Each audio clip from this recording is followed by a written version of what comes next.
Assalamualaikum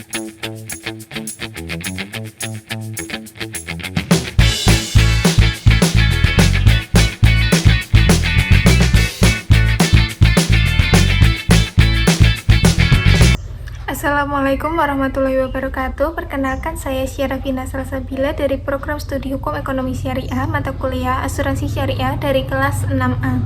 Di sini saya akan sedikit memaparkan materi mengenai asuransi syariah dengan tema konsep operasional asuransi kerugian. Dalam tema ini terdapat 8 subbab yang akan saya paparkan.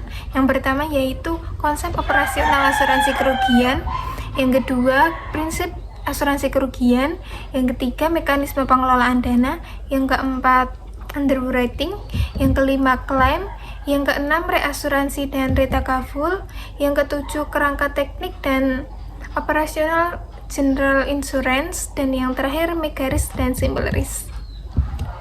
Materi yang pertama yaitu konsep operasional asuransi kerugian.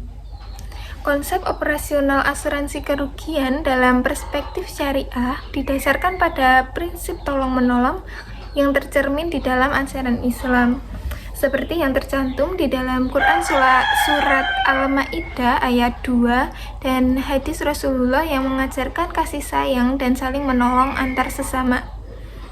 Dalam asuransi syariah ini, kontribusi dana kebajikan atau yang sering disebut dengan dana tabaruk itu digunakan untuk menanggung risiko bersama apabila ada peserta yang mengalami musibah atau terkena musibah. Materi yang kedua yaitu prinsip asuransi kerugian. Di dalam prinsip asuransi kerugian ini terdapat sedikitnya 4 prinsip. Yang pertama yaitu prinsip tolong-menolong. Prinsip tolong-menolong ini sering disebut dengan at-ta'min, yaitu mereka saling membantu antar sesama dan menghilangkan rasa khawatir terhadap bahaya atau malapetaka yang akan merugikan mereka. Prinsip yang kedua yaitu prinsip bertanggung jawab. Prinsip saling bertanggung jawab yang berarti para peserta asuransi syariah ini memiliki rasa tanggung jawab bersama untuk membantu dan menolong peserta lain yang sedang mengalami musibah atau kerugian dengan rasa ikhlas.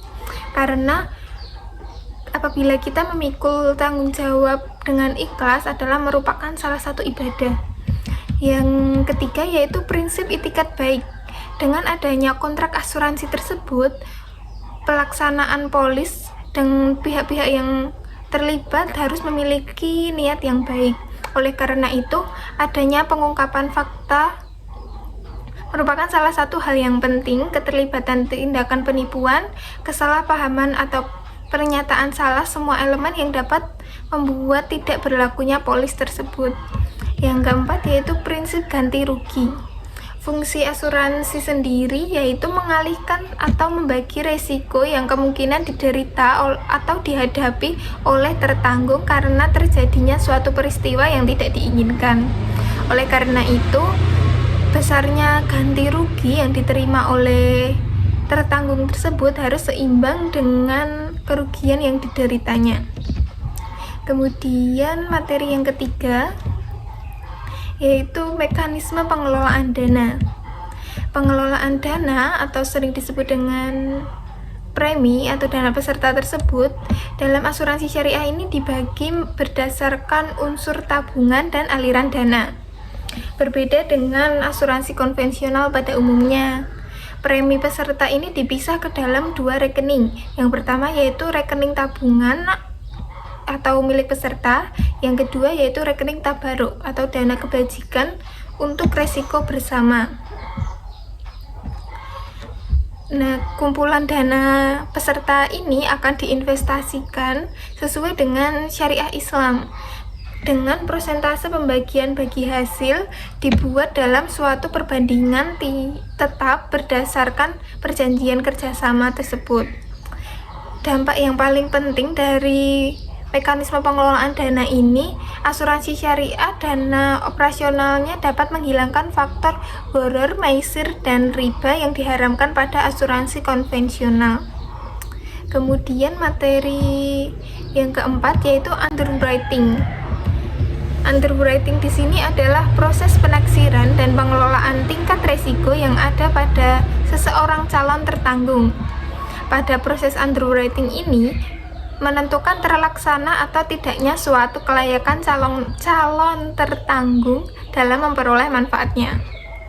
Tujuan dari underwriting sendiri adalah untuk meminimalisir pertanggungan yang tidak seimbang antara risiko ringan dan berat, bukan hanya memilih resiko yang mendatangkan kerugian saja.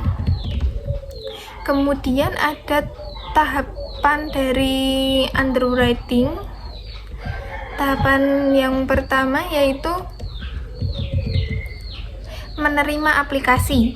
Yang kedua, analisis kelengkapan data. Yang ketiga, input. Yang keempat, seleksi risiko. Yang kelima, otoritas seleksi risiko. Yang keenam, verifikasi. Yang terakhir yaitu pencetakan polis dan kwitansi. Hasil dari underwriting ini memiliki dampak langsung terhadap profitabilitas perusahaan asuransi, di mana ketika hasil underwriting meningkat, perusahaan harus mengalokasikan dana yang lebih besar untuk membayar klaim yang berakibat pada berkurangnya keuntungan. Sebaliknya, jika hasil underwriting menurun tetapi profit tetap meningkat, hal ini biasanya disebabkan oleh pendapatan lain di luar underwriting seperti investasi atau sumber penghasilan di luar tersebut yang lain yang membantu meningkatkan laba perusahaan. Materi selanjutnya yaitu klaim. Klaim adalah hak peserta untuk memperoleh uang pertanggungan setelah memenuhi kewajiban pembayaran premi sesuai perjanjian. Bagi perusahaan asuransi, klaim merupakan kewajiban yang harus dipenuhi. Peserta dapat mengajukan klaim atas risiko yang tercantum dalam polis dengan jenis kerugian yang ditanggung meliputi yang pertama, kerugian sebagian. Kerugian sebagian ini adalah kerugian yang ditanggung berdasarkan biaya perbaikan yang wajar. Dan yang kedua yaitu kerugian total.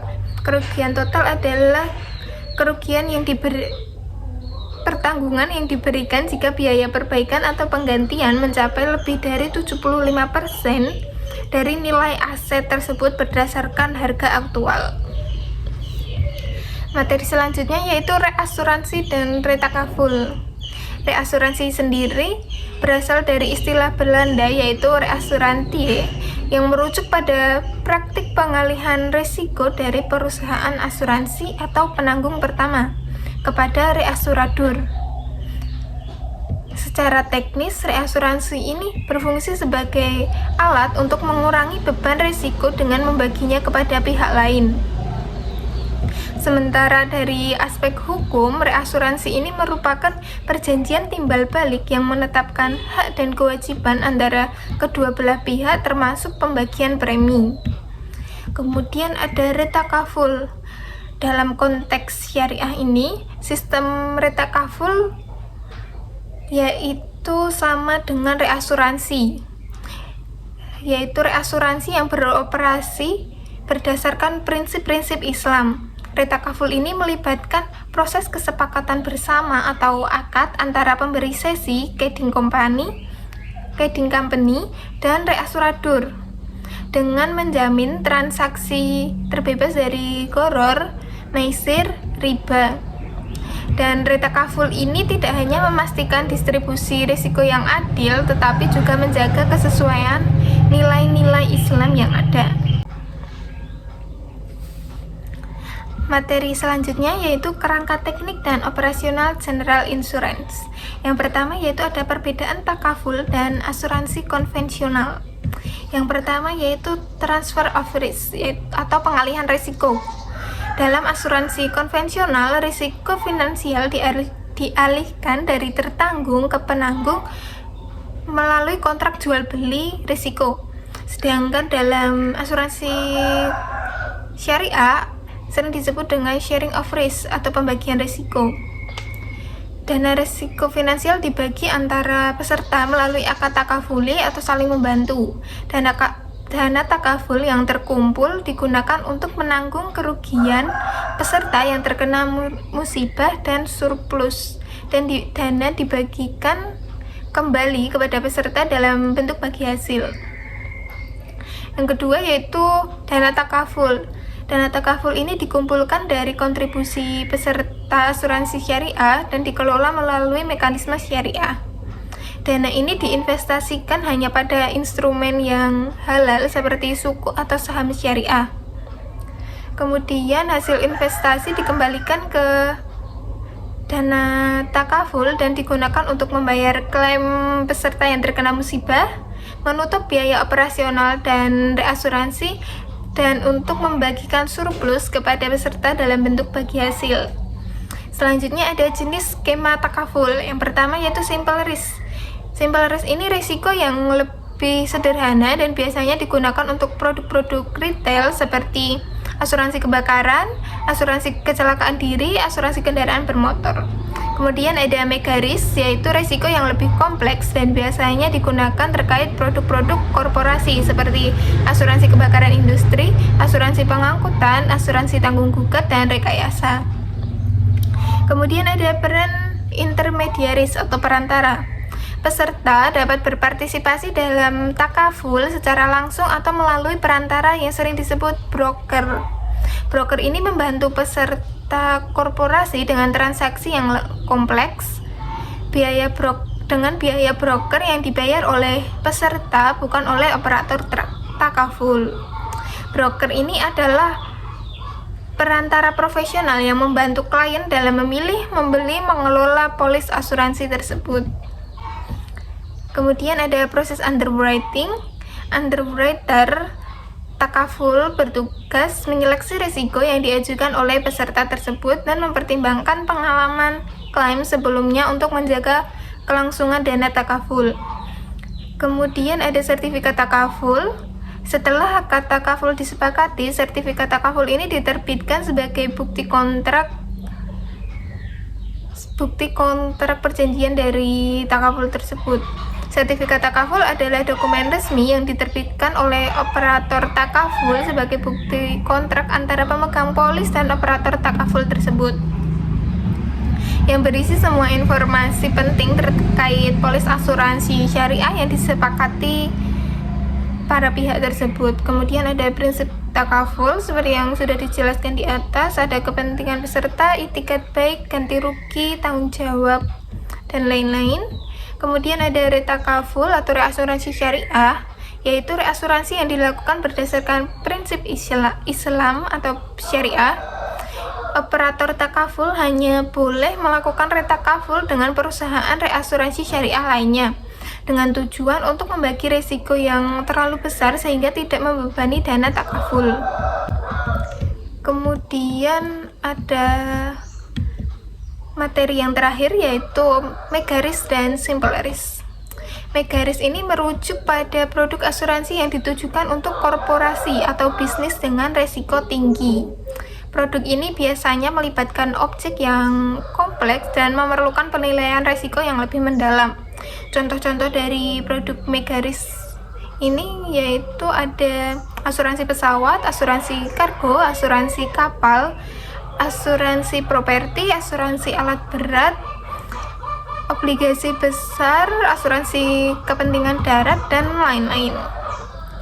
Kemudian ada simple risk. Simple risk yaitu merujuk pada produk asuransi untuk retail atau individu dengan risiko yang lebih sederhana. Produk ini biasanya melibatkan objek yang tidak terlalu kompleks dan proses underwriting-nya lebih mudah. Contoh dari produk-produk simple risk yaitu ada takaful kebakaran, takaful kendaraan bermotor, takaful abror atau asuransi kendaraan bermotor syariah.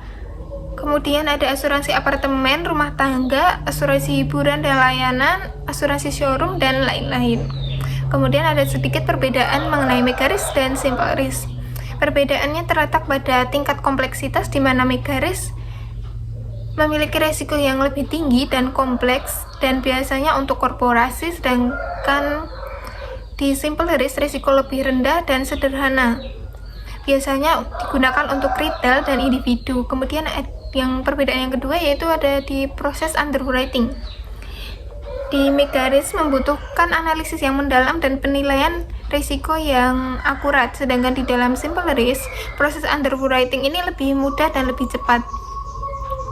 Perbedaan yang ketiga yaitu di harga pertanggungan. Harga pertanggungan di McGarris biasanya melebihi kapasitas retensi perusahaan atau over capacity, sedangkan di simple risk, harga pertanggungan di bawah kapasitas retensi perusahaan. Perbedaan yang terakhir yaitu klausul polisnya. Polis di McGarris seringkali disesuaikan dengan kebutuhan khusus dan memiliki klausul tambahan yang lebih kompleks. Sebaliknya, di simple risk, polis bersifat standar tanpa klausul tambahan yang rumit. Mungkin sekian pemaparan materi dari saya, kurang lebihnya saya mohon maaf dan semoga bermanfaat. Wassalamualaikum warahmatullahi wabarakatuh.